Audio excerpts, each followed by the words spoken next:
नमस्कार. Asian films ह्या YouTube चॅनलमध्ये सर्वांचं हार्दिक स्वागत. आपण अकाउंटन्सी ह्या सब्जेक्टमधील unit number 2 account for not for profit concern यामधील 4 प्रॉब्लेम्स आपण या चॅनलच्या माध्यमातून सोडून दाखवलेले आहेत. आज आपण 5वा प्रॉब्लेम आजच्या ह्या व्हिडिओमध्ये 5वा प्रॉब्लेम आपण सोडून दाखवत आहोत. हा प्रॉब्लेम तुम्हाला बोर्डाच्या टेक्स्टबुकमध्ये एक्झरसाइजमध्ये 10 नंबरला असेल. तर आपण हा आजचा प्रॉब्लेम या व्हिडिओमध्ये समजून घेऊया. आता स्क्रीनवरती मी तो प्रॉब्लेम टाकतोय. प्रॉब्लेम वहीमध्ये लिहा, व्हिडिओ ऐका आणि त्याच्यानंतर तो व्यवस्थित पुन्हा एकदा स्वतः सोडून पहा. आज आपण हा नॉट फॉर प्रॉफिट कन्सर्नचा 5वा प्रॉब्लेम पाहत आहोत. या ठिकाणी आपण प्रॉब्लेम वाचूया. From the following receipt payment account KBP engineering college Nashik.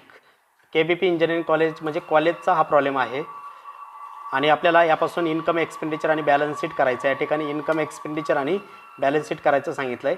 31/3/2019चा हे उदाहरण आहे. या ठिकाणी रिसिप्ट अकाउंट दिलेला आहे, पेमेंट दिलेले आहेत. यावरून आपल्याला इन्कम एक्सपेंडिचर बॅलन्स शीट करायचं आहे आणि ॲडिशनल इन्फॉर्मेशन दिलेली आहे. बुक्स ओपनिंग व्हॅल्यू दिलेली आहे, क्लोजिंग दिली, फर्निचरची ओपनिंग क्लोजिंग दिलेली आहे आणि 1, 2, 3 ॲडजस्टमेंट दिलेले आहेत. तर आपल्याला यावरून आपल्याला प्रॉब्लेम सोडायचा. तर आपण अगोदर कुठला आयटम कुठं येईल हे आपण एकदा या ठिकाणी लिहून घेऊया, मग आपल्या लक्षात येईल. या ठिकाणी तुम्हाला मी सांगितलेलं आहे मागील व्हिडिओमध्ये देखील, हे बॅलन्स ब्रॉडन जे असतो हा जुना बॅलन्स असतो, हा कुठेच घ्यायचा नाही आहे. इंटरेस्ट हे रिसिप्ट आहे म्हणजे मिळालेलं आहे, इन्कम आहे. सबस्क्रिप्शन जे आहे ते देखील इन्कम आहे. लाईफ मेंबरशिप फी जी आहे ती ॲडजस्टमेंटनुसार पाहूया आपण. ॲडजस्टमेंटमध्ये काय दिलेलं आहे, ॲडजस्टमेंटमध्ये 3 नंबरला म्हटलेलं आहे life membership fee are to be capitalize. तर लाईफ मेंबरशिप फी कॅपिटलाइज करायची सांगितलेली आहे. तर या ठिकाणी ती कॅपिटलमध्ये आपण ॲड करूया. डोनेशन्स दिलेलं आहे, डोनेशनला काय ॲडजस्टमेंट दिली ती पाहूया आपण. या ठिकाणी दिलेलं आहे 50% donation are cap for building fund and balance treated revenue income. Revenue income म्हणजे दैनंदिन स्वरूपाचे खर्चांसाठी जे इन्कम मिळतं त्याला रेव्हेन्यू इन्कम म्हणतात. तर हे या ठिकाणी आपण इन्कम साईडला लिहिणार आहोत. 50% डोनेशन जे आहे बिल्डिंग फंडमध्ये ते आपण ॲड करणार आहोत आणि 50% इन्कम बाजूला लिहिणार आहोत.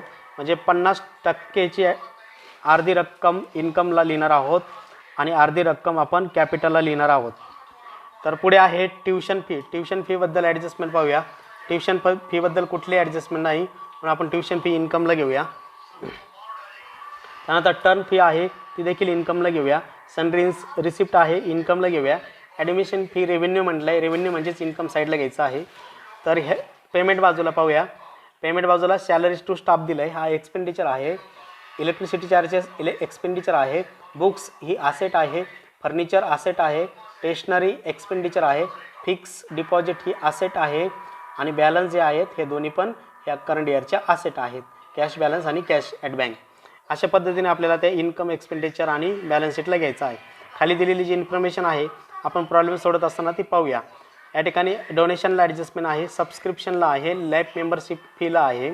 या ठिकाणी 3 याला ॲडजस्टमेंट आहेत. डोनेशनला आहे, लाईफ मेंबरशिपला आहे, सबस्क्रिप्शनला आहे.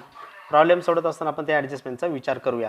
तर चला आपण आखून घेऊया इन्कम एक्सपेंडिचर अकाउंट आणि बॅलन्स शीट. अशा पद्धतीने आखून घ्यायचं आहे. Problem number 5. Income in the books of KBP Engineering College Nashik, income and expenditure account for the year 31st March 2019. expenditure amount rupees, income amount rupees असे अमाऊंटसाठी 2 column. त्यानंतर आपण पुढे तयार केलेला आहे balance sheet as on 31/3/2019. Balance शीटला आपण liability amount asset amount असं लिहिलेलं आहे. तर आपण आता प्रॉब्लेम सोडवायला सुरुवात करूया. आता या ठिकाणी तुम्ही पाहू शकता, या ठिकाणी आहे सगळ्यात first balance brought down, cash in hand 18,000 रुपये, कॅश ॲट बँक 1,04,000 रुपये. हे दोन्ही बॅलन्सेस मागच्या वर्षीचे आहेत, ब्रॉडडाऊन आहेत म्हणून घ्यायचे नाहीत. पुढे इंटरेस्ट दिलेला आहे 55,000. हा इन्कम आहे. आपण इन्कम साईडला ते लिहूया. बाय इंटरेस्ट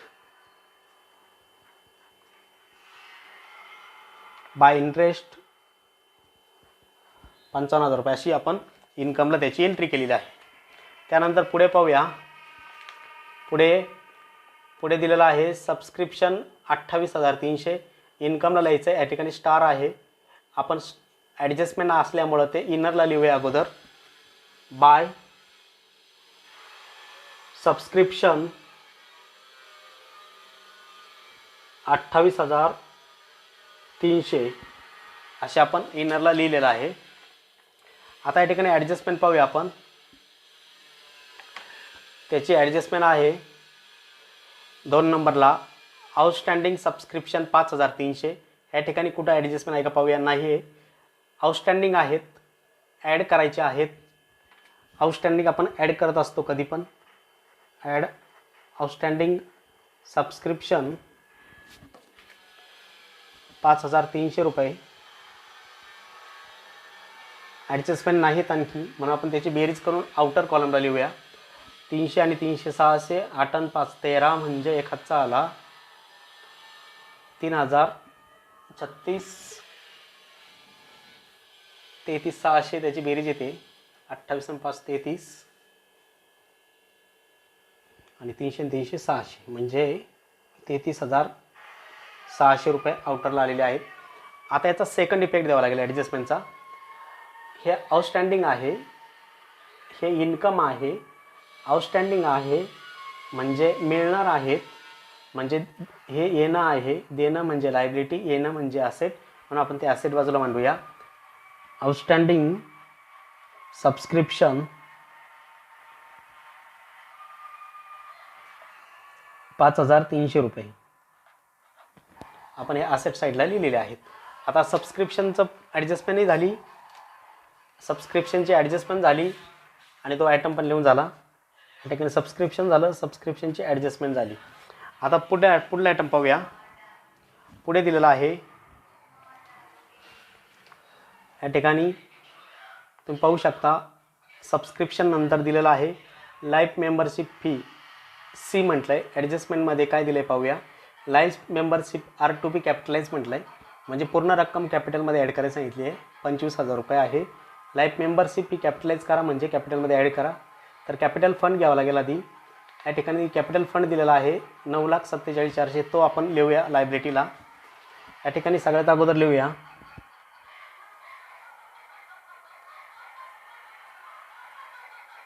कॅपिटल फंड 9,47,400 रुपये. त्याच्यामध्ये आत्ताच आपण विचार केला होता लाईफ मेंबरशिप फीचा. लाईफ मेंबरशिप फी 25,000 रुपये आहे. ते त्यामध्ये आपण ॲड करूया. याची बेरीज करून खालीच लिहूया. 7 आणि 5 12, 3 आणि 4 7, 9,72,400 आलेली आहे. आणि लाईफ मेंबरशिपची ॲडजस्टमेंट काय होती तर ती कॅपिटलाइज करा म्हटलं होतं 3 नंबरला. तर ही ॲडजस्टमेंट आता आपली झालेली आहे. लाईफ मेंबरशिपची आपण कॅपिटलमध्ये ॲड केलेली आहे. ही पण या ठिकाणी झालेली आहे. इंटरेस्ट झालेला आहे, हे झालेलं आहे. इथपर्यंत आपलं सर्व झालं आहे. आता डोनेशनमध्ये काय सांगितलं आहे 50% donation are for building fund and balance treated revenue income. 50% building बांधण्यासाठी देणगी दिलेली आहे. डोनेशन म्हणजे देणगी. कोणीतरी ह्या संस्थेला जी देणगी दिलेली आहे त्यातली अर्धी रक्कम ही बिल्डिंगसाठी दिलेली आहे आणि अर्धी रक्कम यांना दैनंदिन खर्चासाठी वापरासाठी दिलेली आहे. म्हणून अर्धी रक्कम इन्कमला घेतो आहे, अर्धी रक्कम आपण बिल्डिंग फंडमध्ये घेतो आहे. ह्या ठिकाणी बिल्डिंग फंड दिलेला आहे 10 लाख रुपये. त्याच्यात ते आपण ॲड करणार आहोत. तर बिल्डिंग फंड ही लायबिलिटी आहे. आपण सगळ्यात सुरुवातीला इन्कम साईडला लिहूया ते इन्कम साईडला लिहूया बाय डोनेशन आहे 7 लाख रुपये, त्यातले 50% आपल्याला बिल्डिंग फंडमध्ये ॲड करायचे आहेत. 50% फॉर बिल्डिंग फंड असं म्हणूया. 7 लाखाचे 50% म्हणजे 3,50,000 रुपये आणि उरलेली रक्कम रेव्हेन्यू म्हणजे इन्कमला आउटर कॉलमला येईल 3,50,000 रुपये. म्हणजे डोनेशन 7 लाख रुपयामधून 50% डोनेशन बिल्डिंग फंडसाठी गेलं, उरलं 50% 3.5 लाख ह्या ठिकाणी घेतलेत. आणि हे जे 3.5 लाख रुपये आहेत बिल्डिंग फंडचे ते बिल्डिंग फंडमध्ये ॲड करायचं. तर बिल्डिंग फंड या ठिकाणी ॲडजस्टमेंटमध्ये दिलेलं आहे. या ठिकाणी दिलेला आहे बिल्डिंग फंड दिलेला आहे 10 लाख रुपये. तो आपण लिहूया आणि त्याच्यामध्ये हे 3,50,000 रुपये ॲड करूया. म्हणजे पहिली ॲडजस्टमेंट पण फिनिश झाली आपली. ॲडजस्टमेंट आता आपल्या सगळ्या झालेली आहे. बिल्डिंग फंड 10 लाख रुपये आहे. त्याच्यात म्हणूया ॲड डोनेशन 3,50,000. टोटल बेरीज आली बाहेर 13,50,000 रुपये. 13,50,000 रुपये आउटरला लिहिलेले आहेत आपण. तुम्ही पाहू शकता या ठिकाणी बिल्डिंग फंड 10 लाख रुपये लिहिला आणि डोनेशन त्याच्यामध्ये 50% हे डोनेशन इन्कम साईडला वजा केलेले ते या ठिकाणी ॲड केले आणि बाहेर लिहिले आपण 13,50,000. आता पुढे पाहूया. आपण डोनेशन्स पाहिलेलं आहे. आता नंतर पाहूया ट्यूशन फी आपण इन्कमला घेतोय 12,30,000 रुपये. ट्यूशन फी या ठिकाणी इन्कमला लिहूया बाय ट्यूशन फी 12,30,000 रुपये. 12,30,000 रुपये आपण ट्यूशन फी घेतलेली आहे. त्यानंतर टर्म फी पण इन्कम आहे 2,08,000 रुपये बाय टर्म फी 2,08,000 रुपये या ठिकाणी आपण इन्कम साईडला घेतलेले आहेत. पुढे जाऊया. सनरी रिसिप्ट 8,000 रुपये आणि ॲडमिशन फी 60,000 रुपये बाय सनरी रिसिप्ट 8,000 रुपये बाय ॲडमिशन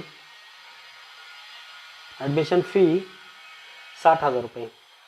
ॲडमिशन फी इथं का घेतली तर त्या ठिकाणी आपल्याला ब्रॅकेटमध्ये सांगितलं होतं रेव्हेन्यू म्हणजेच इन्कमला घ्यायचं असतं.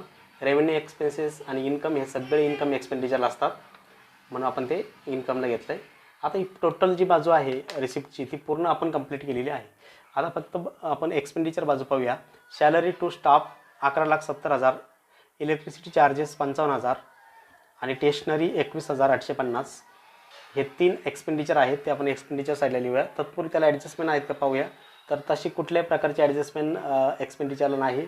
आपण डायरेक्ट त्याच्या पोस्टिंग करूया. Salary to teaching staff expenditure साईडला आपल्याला त्याची एंट्री करायची. या ठिकाणी इन्कम एक्सपेंडिचर साईडला लिहूया to salary to teaching staff. ह्या ज्या कॉलेजचा स्टाफ आहे त्यांना पगार देण्यासाठी खर्च झालेला आहे 11,70,000. 11,70,000 रुपये या ठिकाणी लिहिलेत. त्यानंतर इलेक्ट्रिसिटी चार्जेस दिलेत ते देखील याचे टू इलेक्ट्रिसिटी चार्जेस आहेत 55,000 रुपये. ते देखील आपण या ठिकाणी लिहिलेले आहेत. त्यानंतर स्टेशनरी दिलेली आहे. स्टेशनरी या ठिकाणी दिलेली आहे 21,850 रुपये. ती या ठिकाणी लिहिलेली आहे आपण. आता पुढे पाहूया. 3 एक्सपेंडिचर लिहून झाले. आता याच्यामध्ये 2 असेट आहेत. एक फर्निचर आहे आणि बुक्स आहेत. तर बुक्स 61,000चे आहेत, फर्निचर 51,000चं आहे. तर बुक्स ही पेमेंट केलं आहे म्हणजे नवीन बुक खरेदी केले, तर आपल्याकडे ओल्ड बुक आहेत का पाहूया या ठिकाणी. तर आहे आपल्याकडे ओल्ड बुक आहेत 6 लाख रुपयाचे आणि क्लोजिंग बॅलन्स आहे 6 लाख रुपये. तर आपल्याला ह्या 6 लाखामध्ये हे नवीन बुक्स खरेदी केले ॲड करावं लागतील. म्हणजे बुकची किंमत टोटल 6,61,00,000 होईल. परंतु या ठिकाणी 31 मार्चला 6 लाखच का दिली असतील, तर साहजिक वर्षभर त्याची किंमत कमी झाली असेल, म्हणजे त्याचं डेप्रिशिएशन असेल, म्हणून त्याची किंमत क्लोजिंग 6,000 आहे. म्हणजे आपल्या बॅलन्स शीटला क्लोजिंग अमाऊंट 6,000च यायला हवी. मात्र इनर कॉलमला old book 6 lakh, new book 61 असे टोटल करावं लागेल आणि त्यातून लेस डेप्रिशिएशन म्हणावं लागेल. आता डेप्रिशिएशन किती येणार, जर 6,61,000 चे बुक असतील आणि 6 लाख क्लोजिंग किंमत असेल तर 61,000 रुपये डेप्रिशिएशन असणार, कारण 61,000चा फरक येतो. म्हणून आपण ते असेट साईडला मांडूया. असेट साईडला सगळ्यात सुरुवातीला मांडूया. या ठिकाणी बॅलन्स शीटला असेट साईडला म्हणूया बुक. या ठिकाणी बुक्स शब्द लिहिला आहे.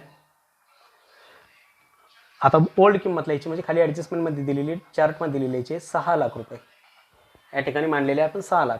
आता याच्यात काय करायचं आहे, न्यू बुक्स म्हणजे न्यू कुठं, आता पेमेंट साईडला जे किंमत दिली ती न्यूज आहे, कारण पेमेंट केलं याचा अर्थ नवीन खरेदी केलेली आहे, ती आहे 61,000. आपल्याकडे टोटल बुक्स झाले 6,61,000 रुपयाचे. आता आपल्याला काय करायचं आहे, आउटरला आपल्याला घ्यायचे आहेत 6 लाख रुपये, कारण तिथं 2 अमाऊंट दिलेले आहेत, ओपनिंग आणि क्लोजिंग. तर या ठिकाणी ओपनिंग ही आणि ही क्लोजिंग झाली, तर आपली ह्या बॅलन्स शीटची अमाऊंट 6 लाख यायला पाहिजे. म्हणजे 61,000चा फरक आहे. म्हणजेच याला हे काय असणार आहे, किंमत कमी झाली याचा अर्थच काय होतो, डेप्रिशिएशन. म्हणजे असेटची किंमत कमी होणे म्हणजेच डेप्रिशिएशन असतं. तर या ठिकाणी डेप्रिशिएशन लपलेलं होतं, आपल्याला ॲडजस्टमेंटमध्ये सांगितलं नव्हतं, पण ते आपण अशा पद्धतीने काढलेलं आहे. पुढे त्याच पद्धतीने पुढे जाऊया. पुढे फर्निचरची किंमत दिलेली आहे 51,000 रुपये आणि फर्निचरबद्दल या ठिकाणी देखील तसं सांगितलेलं आहे 3,19,000 आणि आउटरला दिलेले आहेत. या ठिकाणी पाहू शकता तुम्ही ॲडिशनल इन्फॉर्मेशनमध्ये फर्निचर ओपनिंग दिलं आहे 3,19,000, क्लोजिंग दिले 3,000. म्हणजे आपल्याला क्लोजिंग अमाऊंट 3 लाख यायला हवे, म्हणजे याच्यातसुद्धा डेप्रिशिएशन सापडेल आपल्याला. तर या ठिकाणी फर्निचर जे दिलेलं आहे पेमेंट साईडला, म्हणजे नवीन फर्निचर आहे 51,000चं, तर ते आपण ॲड करूया. या ठिकाणी बुक्ससारखंच या ठिकाणी लिहायचं आहे आपल्याला. असेट साईडला लिहूया फर्निचर ओपनिंग किंमत आहे 3,19,000.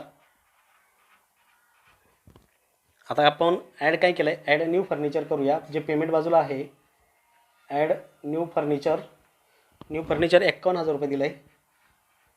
याची बेरीज करूया, 3,70,000 रुपये बेरीज येईल. आणि या ठिकाणी टोटल फर्निचर आपल्याकडे पहिलं 1 एप्रिलला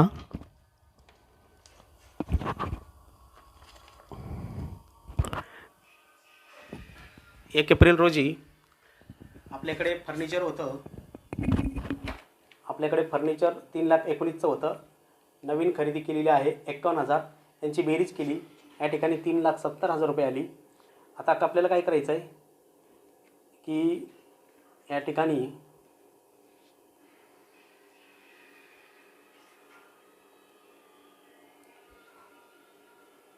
क्लोजिंग अमाऊंट जी आहे, क्लोजिंग अमाऊंट या ठिकाणी दिलेली आहे 3 लाख रुपये. तर आउटरला आपले 3 लाख रुपये यायला हवे. या ठिकाणी बॅलन्स शीटच्या आउटर कॉलमला 3 लाख रुपये आले पाहिजेत.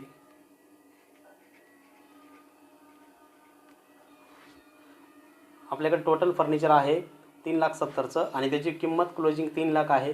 याचा अर्थ 70,000 किंमत कमी झालेली आहे, म्हणजे 70,000 आपलं काय आहे, डेप्रिशिएशन आहे. म्हणून या ठिकाणी म्हणायचं लेस डेप्रिशिएशन 70,000 रुपये. तर ह्या ठिकाणी 51,000 रुपये 61,000 रुपये डेप्रिशिएशन आहे बुक्सचं. या ठिकाणी फर्निचरचं 70 आहे. एक्सपेंडिचर म्हणजे लॉस, आणि लॉस हा कधी पण एक्सपेंडिचरला लिहित असतो, म्हणून आपण एक्सपेंडिचरला डेप्रिशिएशन देऊन टाकूया. 2 डेप्रिशिएशन ऑन बुक्सवरती आहे 61,000 आणि डेप्रिशिएशन ऑन फर्निचरवरती लिहूया 70,000 रुपये. अशा पद्धतीने आपण या ठिकाणी salary, electricity, books, furniture, stationery लिहिलेली आहे. Cash in hand 16,650, cash at bank 2 lakh रुपये. आपल्याकडे कॅश आहे ती ॲसेट आहे. कॅश इन हँड 16,650 आणि कॅश ॲट बँक 2 लाख रुपये.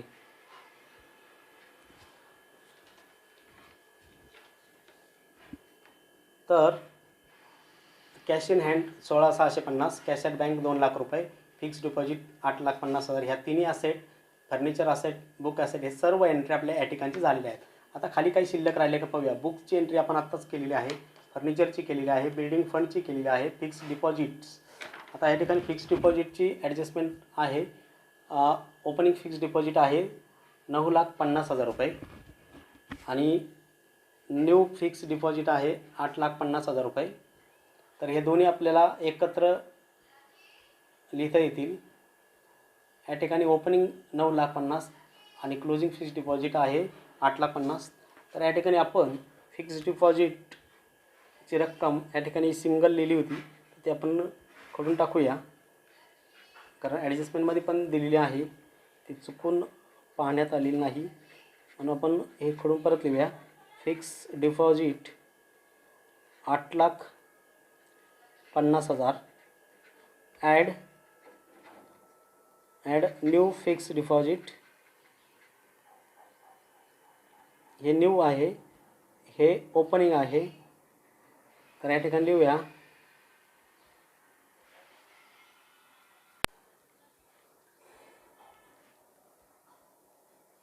तर या ठिकाणी डेप्रिशिएशन लिहून झाल्यानंतर कॅश इन हँड लिहायचं आहे ॲसेट म्हणून, कॅश ॲट बँक लिहायचं आहे 2 लाख रुपये म्हणून. तर पुढे फिक्स डिपॉझिट 8,50,000 रुपये आहे आणि ओपनिंग फिक्स डिपॉझिट या ठिकाणी जे ओपनिंग आहे, ओपनिंग फिक्स डिपॉझिट ते खाली ॲडजस्टमेंटमध्ये दिलेलं आहे, ते आहे 9,10,000 रुपये. ते या ठिकाणी लिहूया आणि याची बेरीज आपण बाहेर लिहूया. पेमेंट साईडचं डिपॉझिट 8,50,000 आणि ॲडजस्टमेंटमधलं 9,10,000. याची बेरीज करूया. 8 9 17,60,000 रुपये येईल.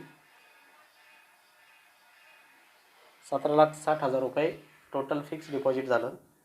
या ठिकाणी आपण फिक्स डिपॉझिट पण लिहून टाकलं, कॅपिटल फंड लिहिलेलं आहे आणि ह्या सगळ्या ॲडजस्टमेंट झालेल्या आहे. या ठिकाणी आपण सर्व प्रॉब्लेम सोडवला आहे. आता सरप्लस की डेफिसिट हे शोधूया. तर या ठिकाणी कृती करायची आहे. ह्या टोटल जे अमाऊंट आहेत इन्कम साईडची, आउटरची, त्याची बेरीज करायची आहे, एक्सपेंडिचरची बेरीज करायची आणि यांची वजाबाकी केल्यानंतर डिफरन्स येईल 5,59,550. ही साईड लहान येते आणि ह्या साईडला सरप्लस लिहायचं आहे. टू सरप्लस 5,59,550, 5,59,550 हा डिफरन्स येतो, तो या ठिकाणी लिहायचा आहे 5,59,550. आणि त्यानंतर याची जी मोठी बेरीज आहे त्या ठिकाणी लिहून टाकायची आहे. आणि हा जो सरप्लस आहे, हा सरप्लस आपल्याला ह्या कॅपिटल फंडमध्ये ॲड करायचा असतो. ॲड सरप्लस 5,59,550 ॲड करूया आणि याची बेरीज लिहूया. या ठिकाणी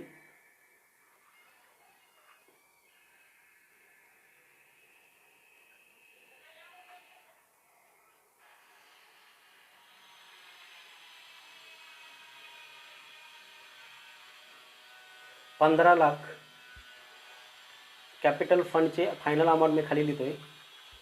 कॅपिटल फंड फायनल आहे ते 15,31,950. या ठिकाणी आपण या ठिकाणी आता वेळेअभावी याची बेरीज केलेली नाही, तर आपण बॅलन्स शीटची देखील बेरीज करायची. ती बेरीज येईल 28,81,950. 28,81,950 रुपये याची बेरीज येईल. अशा पद्धतीने हा प्रॉब्लेम टॅली होईल. आणि या ठिकाणी मोठी बेरीज लिहायची आहे, याची सर्व बेरीज करायची आणि मोठी बेरीज लिहायची.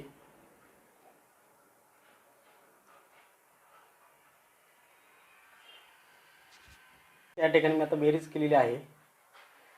बेरीज 19 आली 19,37,400 इन्कम साईडची. ह्या इन्कम साईडची बेरीज 19,37,400 आलेली आहे. आणि एक्सपेंडिचर साईडची बेरीज आली 13,77,850 रुपये. तर 19,37,400मधून 13,77,850 वजा केले 5,59,550 रुपये सरप्लस आलेला आहे. हा सरप्लस आपण काय केला, या ठिकाणी कॅपिटल फंडमध्ये लाईफ मेंबरशिप ॲड केल्यानंतर जी बेरीज आली ती 9,72,400, त्यामध्ये सरप्लस ॲड केला 5,59,550 आणि त्याची बेरीज आली होती 15,31,950. ती आपण या ठिकाणी जागा नसल्यामुळे खाली मी मांडून दाखवला 15,31,950. आणि टोटल बॅलन्स शीटची बेरीज आलेली आहे 28,81,950. अशा प्रकारे हा इन्कम अँड एक्सपेंडिचरचा 5वा प्रॉब्लेम संपलेला आहे. पुढील 6वा प्रॉब्लेम देखील ह्याच चॅनलवरती येईल. त्यासाठी आपण चॅनल सबस्क्राईब केलं नसेल तर नक्की सबस्क्राईब करा. व्हिडिओ आवडला तर काही कमेंट्समध्ये नक्की टाका. काही प्रॉब्लेम असेल तर टाका. आपलं नक्कीच सोल्युशन केलं जाईल, रिप्लाय दिला जाईल. धन्यवाद.